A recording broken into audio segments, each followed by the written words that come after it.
하나님께 합당하게 산다는 것, 하나님께 합당하게 산다는 것이란 제목으로 오늘 읽은 데살로니가 전서 말씀 함께 나누고 싶습니다. 한 번뿐인 인생을 잘 살고 싶어 하지 않는 사람은 거의 없을 것입니다. 물론 나이가 들어가면서 삶에 대한 회의와 실망, 그리고 이런저런 상처와 아픔의 경험 등으로 인해서 삶에 대해서 비관적인 시각을 가지게 돼서 무기력한 삶을 살게 된다거나 아니면 스스로 삶을 안타깝게도 마감해 버리고 마는 그런 경우도 있는 것을 우리는 봅니다. 많은 경우는 어떤 삶이 아름다운지, 어떤 삶을 내가 갈망하고 있는지조차 헷갈릴 때도 많습니다. 우리는 늘 want to 그리고 ought to 이 사이에서 갈등합니다. 이것을 해야만 할 것 같고 사람들은 이것을 해야 한다, 이렇게 살아야 맞아 라고 말하는데 왠지 나는 이렇게 하고 싶다, 이렇게 살고 싶다는 생각이 든다는 것이죠. 누군가 내게 이렇게 살아야 됩니다, 이런 것이 삶이에요 라고 규정해 주는 것에 대해서 불편함을 느끼면서도 그래서 나는 이런 삶을 살아야겠다 라고 하는 내 신념이나 나는 이런 삶을 살고 싶다라고 하는 그 원함의 정체가 모호한 경우가 많다라는 것입니다. 마치 비판을 아주 날카롭게 잘하는 사람한테 그래서 대안이 뭐예요? 라고 물으면 우물쭈물 대답을 잘 못하는 경우와도 비슷하다 싶습니다. 어떤 문제나 삶에 대해서 사람들은 명확한 답을 원하지만 많은 경우 그 답은 모호하고 애매합니다. 우리가 살면서 내리게 되는 수많은 결정들에서도 그렇죠. A냐 B냐를 두고 기도도 하고 사람들의 의견을 묻기도 하고 이전의 케이스들을 살펴보기도 하고 나름의 분석과 비교를 통해서 신중하게 결정하려고 합니다. 확신을 원하는 것이죠. 청년들 같은 경우는 배우자를 선택하기 전에도 과연 이 남자가 내 배우자가 맞을까? 이 남자는 변하지 않을까? 확신이 들지 않아서 결정이 쉽지 않습니다. 어떤 직장을 선택할 때도 이 직장이 과연 미래가 있을지 확신이 들지 않아서 결정을 쉽게 내리지 못합니다. 이러한 것은 두 가지 사실을 우리에게 일깨워 줍니다. 하나는 정말 이 땅에 확실한 게 없구나. 이것을 우리는 직감적으로 그리고 경험적으로 이미 우리는 알고 있다라는 것이죠. 또 하나는 확신의 문제로 자연스럽게 귀결되는 우리의 문제가 사실은 용기의 문제라는 것입니다. 선택에 대한 신중함은 미래에 대한 막연한 두려움, 실패에 대한 두려움에 의해서 더욱 딜레이되는 경향이 있습니다. 이상과 현실 사이의 그 괴리의 간극을 좁힐 만한 대단한 리소스를 찾지 못했을 때 우리는 확신하지 못합니다. 이렇게 복잡한 현대사회를 살아가는 현대인들에게 현자들이 제시하는 현답 중에 하나는 단순한 삶이죠. Simple life. 복잡한 세상에서 내가 하고 싶은 것을 다 할 수 없고 내가 해야 하는 것을 다 할 수 없다라는 것을 깔끔하게 인정하고 선택과 집중을 통해서 삶을 단순화시켜 나가야 된다, 이런 식으로 얘기를 합니다. 올해 우리 교회 주제 말씀과도 좀 연결되는 부분이기도 하죠. 올해 신년 설교에 제가 마르다 마리아 이야기를 하면서 원띵에 대해서 나누었습니다. 많은 복잡한 생각들이 우리에게 더 많은 염려를 가져다 준다. 그 생각들을 단순화시켜 나가는 작업이 지혜의 연금술이다 싶습니다. 복잡한 것을 더 자세하게 설명할 줄 아는 것이 지혜가 아니라 지혜는 단순화시킬 줄 아는 능력이죠. 진짜 고수는 어려운 것을 쉽게 설명하는 법입니다. 예수님의 삶이 그런 것 같습니다. 천국을 복잡하게 설명하시지 않고 일상을 소재 삼아 쉬운 비유로 풀어 가십니다. 예수님 자신의 삶 또한 복잡하지 않습니다. 복음서에 나오는 예수님의 그 공생의 삶을 우리가 마가복음 여러분 묵상하면서도 보셨겠지만 예수님 삶이 바빠 보이죠. 많은 사역들을 감당하시는 것 같아 보입니다. 수많은 병자들이 항상 매일같이 따라다니는 모습을 봅니다. 길거리 설교와 회당에서의 티칭도 많이 하셨죠. 더군다나 예수님을 반목하고 질시하는 안티 그룹마저 항상 쫓아다니고 있습니다. 시달립니다. 하나님의 아들로 이 땅에 오신 예수님의 삶이 편안하거나 무의도식하는 그런 재벌2세 같은 그런 삶이 아니었죠. 바빠 보이는 청년 예수의 삶에서 우리는 조급해하거나 낙심하거나 실망하거나 선택으로 인해서 지나치게 힘들어하거나 하는 그런 청년 예수의 모습을 발견하기는 어렵습니다.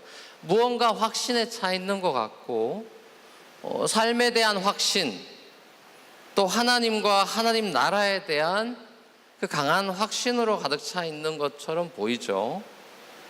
그리고 예수님의 티칭이나 프리칭이나 힐링, 예수님의 3대 사역이라고 부르죠. 티칭, 프리칭, 힐링이라고 하는 주요 3대 사역이 구체적인 프로그램에 의해서 잘 짜여서 돌아가는 게 아니라 자연스럽게 이루어져 가는 모습을 봅니다.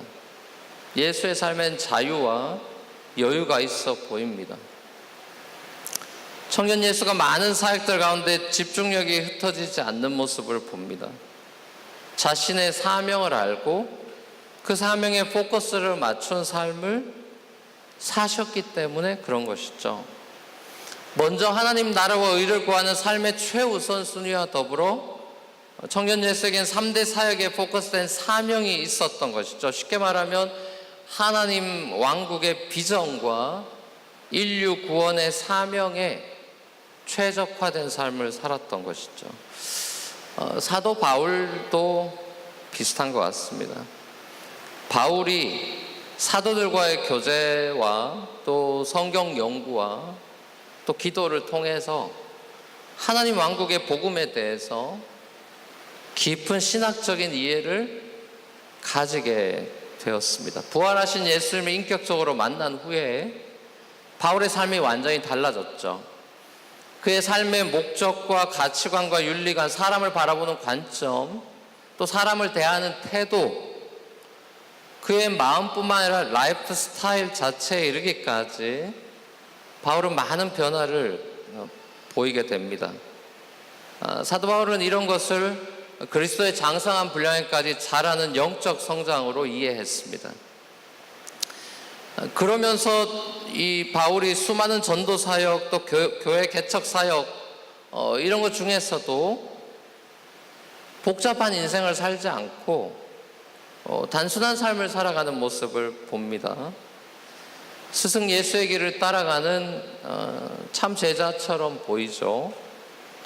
바울이 자신의 고백처럼 내가 달려갈 길과 주 예수께 받은 사명, 곧 하나님의 은혜의 복음을 증언하는 일을 마치려 하면 나의 생명조차 조금 더 귀한 것으로 여기지 아니하노라, 이렇게 고백하지 않습니까? 바울의 그 자신의 사명을 하나님의 은혜의 복음을 증언하는 일, 이게 자기 사명이라고 인식하고 있는 것을 봅니다.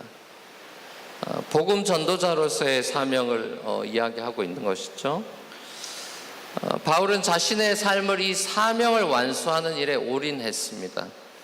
삶의 다른 요소들이 굉장히 많지만, 그래서 이것도 해야 되고 저것도 해야 되고 또 이것도 하고 싶고 저것도 하고 싶기도 했겠지만 처음에 말씀드린 대로 이 원투와 오투 사이에서 갈등을 겪기도 했겠지만 바울은 이 갈등을 조정하는 중심추로 복음 전파의 사명을 가슴에 품고 있었던 것이죠. 바울의 이 복음 전파의 사명은 단순히 복음을 모르는 그런 불신자들한테 복음을 소개해 주는 것으로 그치지 않았다는 점을 주목할 필요가 있습니다. 바울의 강조점은 첫 회심보다는 그의 많은 편지들을 통해 우리가 알 수 있듯이 바울의 강조점은 첫 회심보다는 그 복음이 어떻게 우리 삶 전반에 걸쳐서 우리의 생각과 태도와 생활 방식을 바꾸어 나갈 수 있는지를 보여주는 데 있습니다. 예수 복음을 믿고 천국 가자는 외침이 아니라 복음에 합당하게 생활하자라고 거듭 강조하고 있다는 것이죠. 복음이 어떻게 우리의 어그러진 삶을 치유하고 고치고 회복시킬 수 있는지를 바울은 굉장히 구체적으로 권면합니다. 그래서 그는 자신이 개척한 교회 성도들의 근황에 대해서 늘 궁금해하고 다른 사역지에서 사역을 하고 있으면서도 이전 사역지 그 교회들의 상황에 대해서 늘 무척 궁금해하고 또 그들을 찾아가서 꼭 다시 만나야 되겠다 이렇게 마음을 품죠. 오늘 본문에 속한 이 데살로니가 교회 성도들에게도 그들의 믿음의 부족한 부분을 보충해 주고 싶다. 그래서 그들이 복음 안에서 견고하게 설 수 있도록 도와주고 싶다라고 하는 바울의 간절한 마음이 많이 녹아 있습니다. 이런 면에서 바울이 목회자라고도 할 수 있는 것이죠. 자신의 양을 돌보는 이 목양을 하는 목회자 바울의 모습을 봅니다.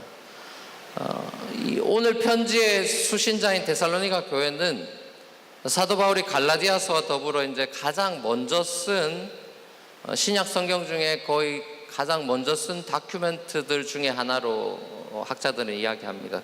대략 한 AD 50년에서 51년 정도에 고린도에서 쓰여졌다라고 대부분은 생각합니다. 이 데살로니가 교회는 바울이 개척한 교회죠. 데살로니가는 지금의 이제 그리스에 있는 도시입니다. 바울의 그 첫 유럽 선교지였던 그 그리스의 빌립보 성이라고 된 그 빌립보 시리, 그 다음으로 이제 선교했던 도시가 데살로니가죠. 데살로니가는 이제 항구 도시고 당연히 이제 상업이 활발했던 도시였죠.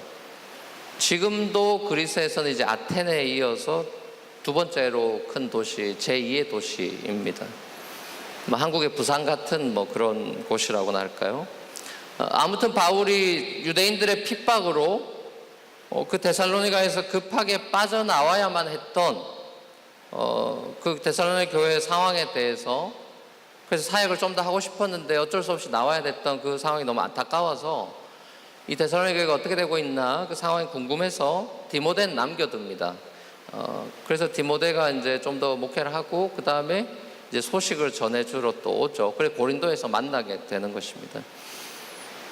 그래서 이제 그 디모데 얘기를 듣고 데살로니가 교회가 이렇게 지금 돌아가고 있구나 얘기를 듣고 거기에 대해서 리스판스로 이제 편지를 쓰는 게 이 데살로니가 전서가 되는 거죠. 이 편지의 구성을 보면 1장은 이제 데살로니가 성도들의 상황에 대한 얘기를 디모데한테 듣고 되게 감사하는 내용을 서술하고 있습니다. 사실상 3장 중반까지 이렇게 감사한 내용의 보고를 이제 하고 있는 장면이 나오죠. 1장은 그런 감사로 시작하고 오늘 읽은 우리 2장 1절 12절 여기서는 바울이 편지할 때 항상 자기 사역 얘기를 나누거든요.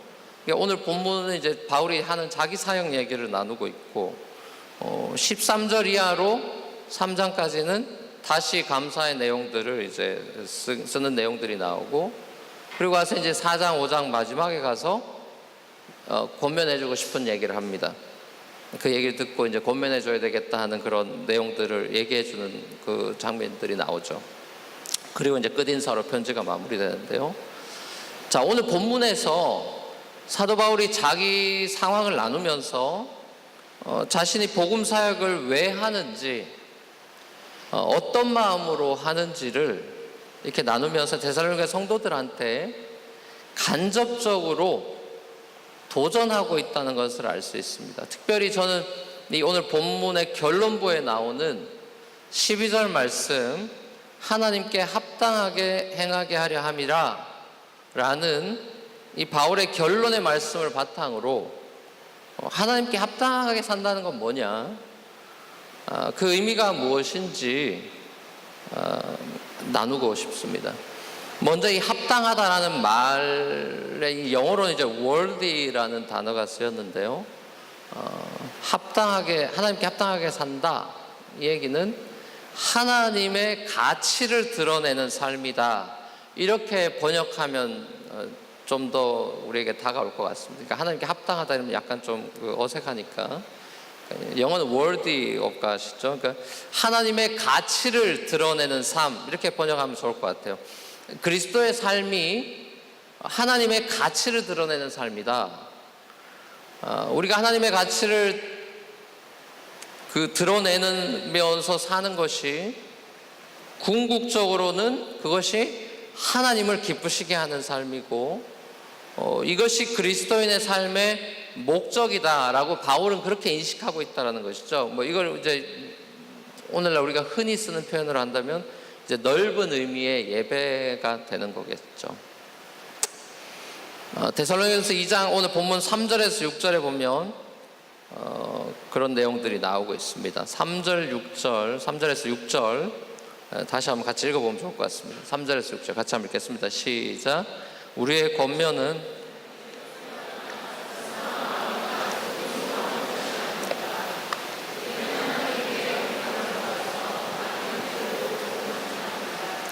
우리가 이렇게 하는 것은 사람의 관심을 사려고 하는 것이 아니라 우리의 마음을 살피시는 하나님을 기쁘게 해드리려고 하는 것입니다.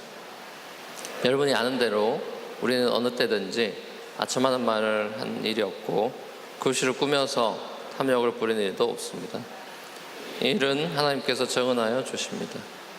우리는 또한 여러분에게서든지 다른 사람에게서든지 사람에게서는 영광을 구한 일이 없습니다.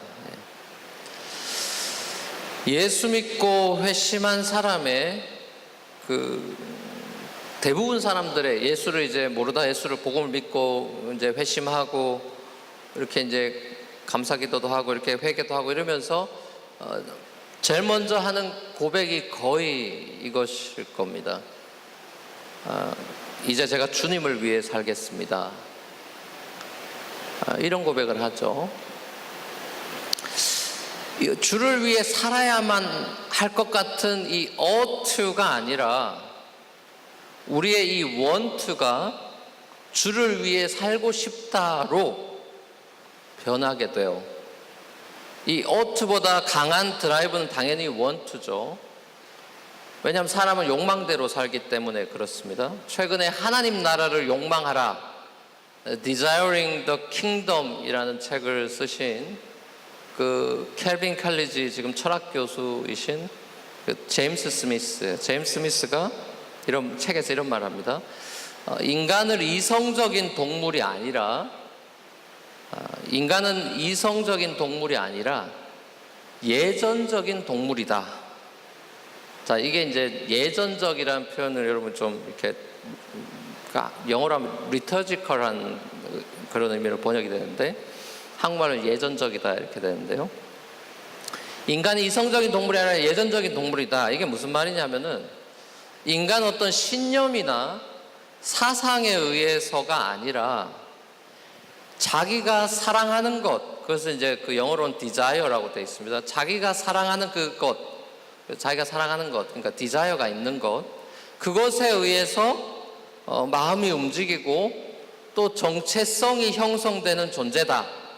이 철학 교수님은 이제 신학교에 있는 철학 교수님이 그렇게 주장을 하는 그 책을 펴신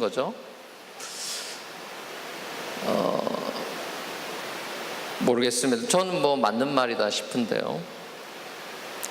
신념이나 사상이 안 중요하다는 얘기가 아니라 그 어떤 신념이나 사상이 내가 사랑하는 것이 되어야 된다는 거죠. 쉽게 말하면 그것이 나의 사랑, 나의 갈망이 되지 않으면 신념이나 사상은 책에 쓰는 그냥 좋은 명언이나 한 줄의 좋은 글밖에 되지 않는다는 것이죠. 사도 바울이 구약 성경을 엄청나게 연구 많이 했죠. 바리새인으로 태어났으니까 아마 뭐 대부분은 막 거의 다 외웠다고 보면 될 겁니다. 설교할 때도 다 외워서 하는 거니까요. 바울이 구약을 달달달 외우고 구약 성경을 뚫어져라 공부하면서 그리스도의 렌즈로 보면서 신학적인 그 깊은 깨달음과 이제 통찰을 얻은 그 지적 세례 이후에 그는 마음으로부터 강한 욕망이 생겨난 것 같아요.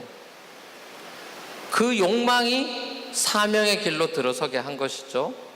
하나님 나라와 복음에 대한 그의 욕망이 그로 인해서 천하에 다니면서 복음을 전하는 그 복음 전도자로서의 그의 정체성을 형성시켜 나갔던 것 같습니다. 바울이 은혜의 복음을 전하는 그 사명감에 불타오르기 전에 이미 복음과 은혜에 대해서 깊은 깨달음을 통한 그 불타오르는 디자이어가 생긴 것이죠. 다시 말하면 성삼위 하나님을 욕망하고 있었던 것입니다. 성삼위 하나님을 진심으로 사랑하고 있었던 것이죠. 그리스도의 그 십자가에서 압도적으로 부어진 강권하신 하나님의 사랑에 대한 깊은 이해가 바울로 하여금 자신의 목숨도 바쳐서 하나님의 가치를 드러내고 싶고 주를 기쁘시게 하고 싶다라는 강렬한 욕망을 불러일으켰습니다. 미국의 제1차 대각성 운동에 불씨를 당겼던 그 당시 최고의 지성이었던 예일대 총장이었던 그 조나단 에드워드, 여러분 많이 들어보신 분이죠. 굉장히 역사적으로도 굉장히 그 존경받고 존 파이퍼를 비롯해서 대부분의 목회자들이 어드마이어하는 그런 탁월한 목회자요 지성인데, 조나단 에드워드가 그 Religious Affections라는 책을 썼는데 그 책을 보면 에드워드가 이런 이야기를 합니다. 신적인 것들의 도덕적 탁월함의 아름다움. 그러니까 우리 역시나 이제 똑똑한 사람들 말을 어렵게 하죠. 그러니까 다르게 쉽게 얘기하면 그냥 하나님의 그 어떤 도덕적인 아름다우심이나 어떤 탁월함, 그리고 또 이제 달콤함이란 스윗니스라는 표현을 썼는데요. 하나님의 어떤 그 뷰리나 달콤함을 이제 사랑하는 것이 모든 거룩한 정서의 시작이고 셈이다. 인간 내면의 정서가 있잖아요. 이모션이 있고 감정이 있지 않습니까? 우리의 이모션과 감정에 있어서 하나님의 신적인 것들의 도덕적인 하나님의 그 순결함이라든지 그런 어떤 도덕적인 그 퀄리티, 그 탁월함, 그 아름다움과 달콤함을 우리가 사랑하는 것이 우리 이 거룩한 정서가 우리 안에 깃들 수 있는 셈이 되는 거다. 이렇게 이제 말합니다. 하나님의 도덕적인 탁월함과 그의 달콤함을 사랑하는 사람이 하나님의 행동을 따라하고 싶어지는 것이겠죠. 하나님의 도덕적인 탁월함과 그의 달콤함이 이 땅에 오신 성자 예수님, 예수 그리스도를 통해서 이 땅에 드러났고, 예수님을 사랑하면 그의 삶을 따라갈 수밖에 없다. 사도 바울에겐 그 욕망이 있었다라는 것이죠. 사랑하면 여러분 달라지죠. 사실상 우리가 알다시피 사랑보다 더 강력한 인간 변화의 동력은 없죠. 신념도 바꿀 수 없는 걸 사랑은 바꿀 수 있잖아요. 말 안 듣는 학생이 어떤 도덕적인 티칭을 해서 바뀌겠습니까? 선생님의 정말 끈질긴 사랑으로 그 말 안 듣는 학생이 변하죠. 말 안 듣는 자녀가 어떻게 변합니까? 끊임없는 부모의 잔소리로 변합니까? 부모의 포기하지 않는 사랑, 그걸로 변하는 거잖아요. 뭐 성 어거스틴처럼. 변하지 않는 성도가 어떻게 변합니까? 끝까지 사랑하면서 기도해주는 다른 성도들로 인해서 변하죠. 그 사랑이 어디에서 오는 겁니까? 이젠 못하겠다 싶을 때, 정말 이렇게까지 내가 사랑해야 되나? 이 정도 사랑했으면 난 많이 사랑한 거다. 뭐 저 사람 안 변하는데 어떡하겠어. 이제 그냥 수능을 고이 떠나 보내야 되겠다. 이제 정말 못하겠다 싶을 때, 사랑을 그만두고 싶을 때, 그 위기를 넘기고 끝까지 사랑할 수 있는 그 사랑은 어디에서 나옵니까? 성도 안에서 역사하시는 성령 하나님으로부터만 나올 수 있죠. 성령께서 우리 마음에 다시금 그리스도의 강권하시는 그 사랑을 부어주셔야만 가능하죠. 이 사랑이 아니면 우린 절대로 사명감을 가지고는 끝까지 롱런할 수가 없습니다. 이거 해야 되겠다라는 오투로 가지고 롱런은 못하는 것이죠. 지난주 수요 예배 때 우리 북한에서 이제 장애가 있는 그 소아 어린아이들을 치유하시는 윤 교수님께서 오셔서 수요 예배에 말씀을 나누셨는데, 이제 그 교수님이 원래 애가 세 명 있고 넷째와 다섯째 애들은 이제 입양을 하셨는데, 이 넷째도 그렇고 다섯째도 그렇고 다 뇌성마비 어린애예요. 그 아이들이 이제 입양을 하셨는데, 이 아이들을 이제 본인이 카이로프랙터시니까 이제 치유하면서 이제 북한에 있는 훨씬 많은 그런 장애 아이들을 이제 그 마음을 자기가 좀 더 이해하고 함께 이렇게 고통을 나누고 싶어서 그렇게 했다고 저한테 이렇게 말씀을 이제 개인적인 교제 자리에서 그런 얘기를 해주셨습니다. 그리고 추운 그 함경북도에서 이제 지내셨다는데 엄청 춥죠. 그 함경북도니까요. 안방에 이제 전기 시설이 없으니까 이제 물 떠놓으면 그게 얼어버리고 할 정도로 그런 열악한 환경 속에서도 북한 동포를 사랑하는 그 그리스도의 강권하시는 사랑으로 자기가 사역을 할 수 있다고 그렇게 간증을 해주셨는데, 정말 많은 분들이 크게 감동했던 시간이었습니다. 사명감으로 북한을 간 게 아니라, 그 사명감으로 롱런할 수 있는 게 아니라 사랑해야만 사명을 감당할 수 있습니다. 저도 이번 안식월에 정말 많은 이런저런 묵혀왔던 생각들, 이런저런 생각들을 많이 하고 또 다양한 삶의 환경들을 보면서 많은 경험들을 하면서 얻은 가장 큰 수학이 있다면 아마 이거인 것 같습니다. 정말 성도들을 더 이해하고 정말 사랑하는 그런 목회자가 되고 싶다. 그런 열망이, 제가 마음먹어서 되지 않는 그 열망이 하나님으로부터 좀 부어진 것 같아서 너무 감사해요. 그렇다고 제가 여러분이 생각하는 그런 목사로 바로 변할 거라는 기대는 금물입니다. 그럼 마음먹으셨다면서요? 막 이러지 말고. 처음 우리 교회를 시작할 때, 처음 제가 30대 초반에 우리 교회 와서 이렇게 이제 사역을 할 때, 새벽에 이렇게 기도하면 눈물이 많이 났습니다. 뭐 이런저런 이유가 있겠죠. 뭐 제 개인적인 것 때문에도 그렇고, 또 성도들을 위해서 기도할 때 참 눈물이 많이 났었는데, 이제 그런 눈물을 다시 회복하고 싶고, 그리스도의 마음이 제 마음을 채워주시면 참 좋겠다 라는 그런 디자이어가 회복된 것이 아마 어쩌면 제게 주신 하나님의 선물이 아닌가 그런 생각이 듭니다. 그게 이제 제 이 한 번의 마음이 아니라 이게 이제 쭉 가려면은 이게 저 혼자 해서는 안 되는 거죠. 그러니까 여러분이 기도를 해주셔야 됩니다. 바울처럼.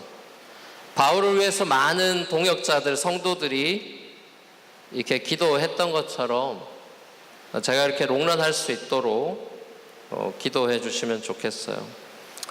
제 안에 정말 제가 가진 이 얄팍한 사랑이 아니라 그리스도의 사랑이 부어지고 정말 그 사랑 가운데 말씀 사역을 하고 선교 사역을 하고 사명을 감당할 수 있도록 기도를 부탁드립니다.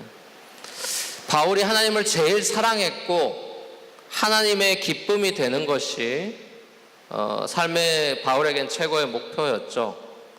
사명자로 살아가는 삶, 돌에 맞고 또 옥에 갇히는 삶, 고난과 핍박이 끊이지 않는 삶 속에서도 쓰러지지 않고 포기하지 않고 다시 일어설 수 있었던 그 원동력은 하나님의 사랑이 날마다 그에게 부어지고 많은 성도들의 기도와 동역자들의 동역 속에서 하나님의 사랑이 그 마음에 더 커져가면서 하나님이 나를 사랑하시고 우리를 사랑하신다는 것에 대한 확신과 그분의 그 영광을 드러내고 싶은 거룩한 그 욕망이 그의 가슴 속에서 여전히 고동치고 있었기 때문이라고 생각합니다. 바울은 당시에 그 그리스 순회 철학자들처럼 돈벌이로 복음을 장사하지 않았고 사람들의 마음을 끌기 위해서 십자가의 복음에 물을 탄다거나 하지 않았습니다. 바울은 그야말로 순전한 복음을 전했고 그의 자신의 표현대로 난 십자가만을 자랑하겠다. 십자가 외에는 아무것도 알고 싶지 않다고 얘기할 정도로 복음의 물을 타고 싶어 하지 않았습니다. 자신이 얼마나 대단한 사도인지, 대단한 사람으로 사람들에게 비춰질 것인지 바울은 관심이 없고 오직 하나님을 기쁘시게 하는데 정말 올인한 것 같아요. 거기에 최고의 관심이고 그 면류관을 향해 달려가는 바울을 봅니다. 이것은 사랑이라는 것으로 밖에 설명이 되지 않는 것 같아요. 아무리 생각해도. 바울이 의무감이, 책임감이 강한 사람이었다거나 맡겨진 일을 빠꼼하게 잘한 사람이어서라기보다는 사랑의 특징이 아닐까 싶습니다. 사랑에 빠진 사람의 특징이죠. 여러분, 사랑에 빠진 사람의 특징이 뭐죠? 자신의 영광이 아니라 상대방의 영광을 구하게 되잖아요. 내가 아름다워지는 것보다 상대방이 나로 인해서 아름답게 되는 것을 더 기뻐하게 되는 거 아닙니까? 연말 시상식에서 이 모든 영광을 사랑하는 아내에게 혹은 사랑하는 가족들에게 돌린다 이렇게 고백하는 배우들의 말처럼, 그리고 또 그 자리에서 이 모든 영광을 하나님께 돌린다 이렇게 고백하는 크리스찬 배우들의 고백처럼 사랑은 자기 유익을 구치 않고 상대의 유익을 구하면서 상대의 영광으로 기뻐하죠. 그래서 바울이 자기 영광은 당신들입니다라고 데살로니가 성도들에게 편지하는 그 장면이 2장 마지막에 나옵니다. 2장 19절에서 20절에 보면 바울이 이렇게 고백해요. 19절 20절 같이 한번 읽어보겠습니다. 시작. 우리 주 예수께서 오실 때 그분 앞에서 우리의 희망이나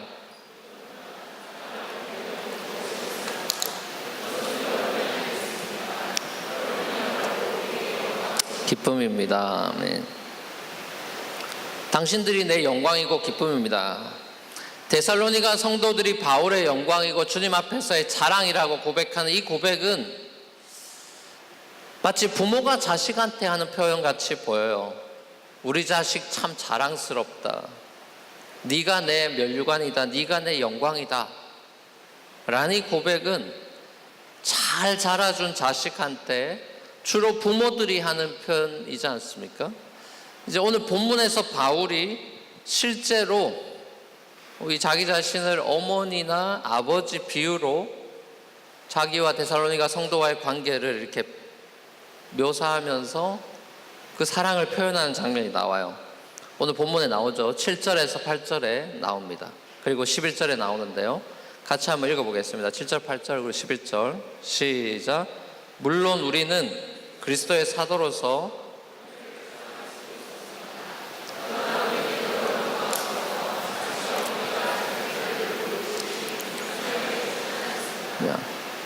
우리는 이처럼 여러분을 사모하여 하나님의 복음을 나누어 줄 뿐만 아니라 우리 목숨까지도 기쁘게 내줄 생각이었습니다. 그것은 여러분이 우리에게 사랑을 받는 사람이 되었기 때문입니다.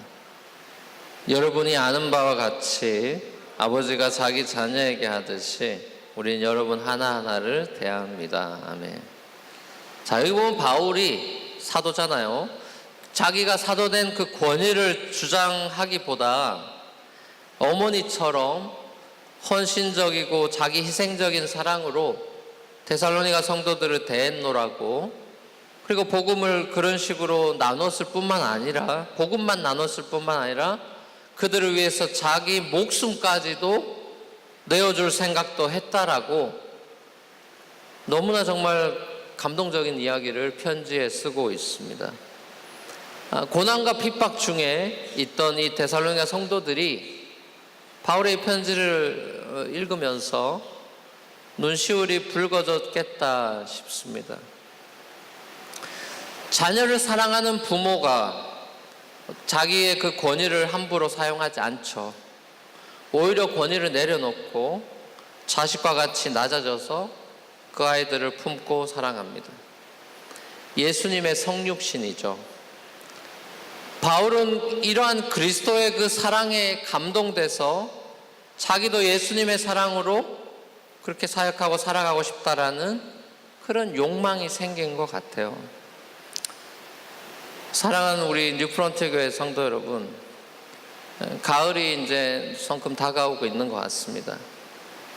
가을에는 사랑하게 하소서라는 그 시인의 고백처럼 이 가을에 우리가 주님을 더 사랑하고 주님을 더 욕망하고 주님의 그 가치를 이 땅 가운데 드러내는 하나님께 정말 합당하고 그 월디한 그런 삶을 살아가기를 욕망하는 그런 저 여러분이 되면 좋겠다 싶습니다. 우리 뉴프런트 교회가 정말 사람이 아니라 하나님을 기쁘시게 하고 그리스도의 사랑으로 친구들과 이웃들에게 복음만 나누는 것이 아니라 그들과 함께 뒹굴며 사랑을 나누고 그들의 삶 또한 하나님의 영광을 드러내는 가치 있는 삶을 살아갈 수 있도록 인도하는 그런 우리 뉴프런트 교회가 될 수 있기를 주 예수 그리스도를 간절히 축원합니다.